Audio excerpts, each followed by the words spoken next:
Item ಯಾವುದೇ ಇರಲಿ try ಮಾಡಿ ಆಚಿ ಚಿಕನ್ ಮಸಾಲಾ. ಜೈಲಿನಿಂದ ಶಿವಾನಂದ ನೀಲಣ್ಣನವ ರಿಲೀಸ್ ಆಗಿದ್ದಾರೆ. ಮಧ್ಯಂತರ ಜಾಮೀನು ಪಡೆದು ಹೆಂಡಲಗ ಜೈಲಿನಿಂದ ಬಿಡುಗಡೆ ಆಗಿದ್ದಾರೆ.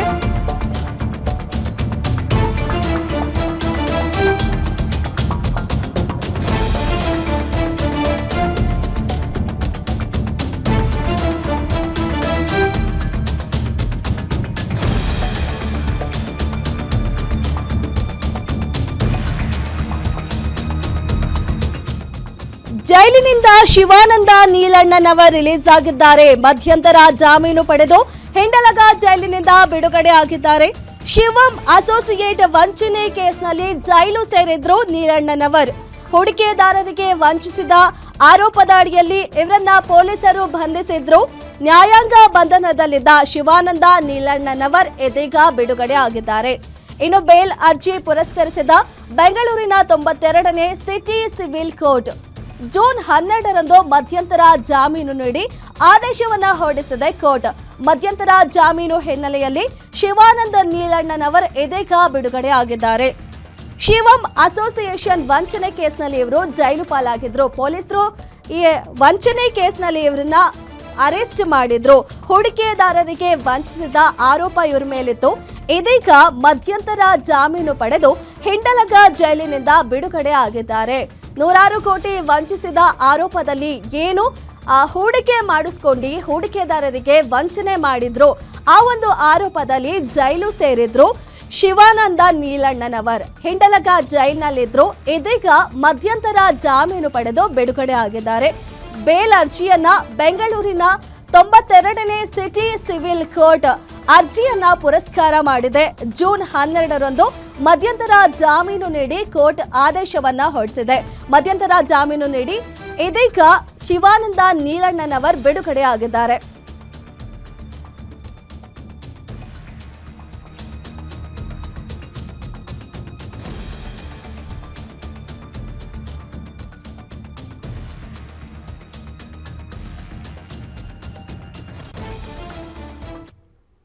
ಈ ಬಗ್ಗೆ ಹೆಚ್ಚಿನ ಮಾಹಿತಿ ಕೊಡೋಕೆ ನಮ್ಮ ರಿಪೋರ್ಟರ್ ರಾಜೇಶ್ ಲೈವ್ ಫೋನಲ್ಲಿ ಜಾಯಿನ್ ಆಗ್ತಾ ಇದ್ದಾರೆ.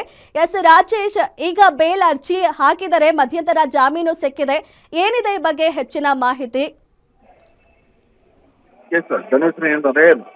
ಏನು 15 ದಿನಗಳ ಹಿಂದೆ ಶಿವಂ ಅಸೋಸಿಯೇಟ್ ಮಾಲೀಕರಂತ ಶಿವಾನಂದ್ ನೀಲನ್ ಅವ್ರನ್ನ ಏನು ಬೆಳಗಾವಿಯ ಪೊಲೀಸರು ಅರೆಸ್ಟ್ ಮಾಡ್ತಕ್ಕಂಥದ್ದು, ಏನು ತನಿಖೆ ನಂತರ ಅದನ್ನ ಏನು ಸಿಐಡಿ ಅಧಿಕಾರಿಗಳಿಗೆ ವರ್ಗಾವಣೆ ಮಾಡತಕ್ಕಂಥದ್ದು. ಆ ವೇಳೆಯಲ್ಲಿ ಮೇ 15ರಂದು ಮಾಳಮಾರ್ತಿ ಪೊಲೀಸರು ಶಿವಾನಂದ ನೀಲವ್ರನ್ನ ವಶಕ್ಕೆ ಪಡೆತಕ್ಕಂಥದ್ದು. ನಂತರ ಕೆಲವು ಮಾಹಿತಿಯ ಆಧಾರದ ಮೇಲೆ ಅವ್ರನ್ನ ವಶಕ್ಕೆ ಪಡೆದಂಥದ್ದು. ಆ ವೇಳೆಯಲ್ಲೇ ಕೆಲವು ವಿಚಾರಣೆ ಕೂಡ ಮಾಡತಕ್ಕಂಥದ್ದು. ನಂತರ ಸಿಐಡಿ ಅಧಿಕಾರಿಗಳು ಇವ್ರನ್ನ ವಶಕ್ಕೆ ಪಡೆದು ಸಾಕಷ್ಟು ಮಾಹಿತಿಯನ್ನ ಕಲೆ ಹಾಕಿರ್ತಕ್ಕಂಥದ್ದು. ಮೊನ್ನೆ ತಾನೇ ಸಿಐಡಿ ಅಧಿಕಾರಿಗಳು ಒಂದು ಮಾಹಿತಿಯನ್ನ ಹೊರತಕ್ಕಂಥದ್ದು. 4,200 ಕೋಟಿ ಅದಕ್ಕೂ ಹಣವನ್ನ ಈಗಾಗಲೇ ಠೇವಣಿ ರೂಪದಲ್ಲಿ ಇವರು ಪಡೆದುಕೊಂಡು, ಅಂದ್ರೆ ಪ್ರತಿ ತಿಂಗಳು 3% ಅಂದ್ರೆ ವರ್ಷಕ್ಕೆ 36% ಬಡ್ಡಿಯನ್ನ ನೀಡಿ ಗ್ರಾಹಕರಿಗೆ ಕೊಡ್ತಕ್ಕಂಥದ್ದು. ಇದು RBI ಗೈಡ್ಲೈನ್ಸ್ ಅನ್ನ ಉಲ್ಲಂಘಿಸಿ ಈ ರೀತಿ ಮಾಡ್ತಕ್ಕಂಥದ್ದು. ಹೀಗಾಗಿ ಈ ನಿಟ್ಟಿನಲ್ಲಿ ಈಗಾಗಲೇ ಸಿಐಡಿ ಅಧಿಕಾರಿಗಳು ತನಿಖೆ ಮಾಡ್ತಕ್ಕಂಥ. ಈ ನಿಟ್ಟಿನಲ್ಲಿ ಈಗಾಗಲೇ ಬೆಂಗಳೂರಿನ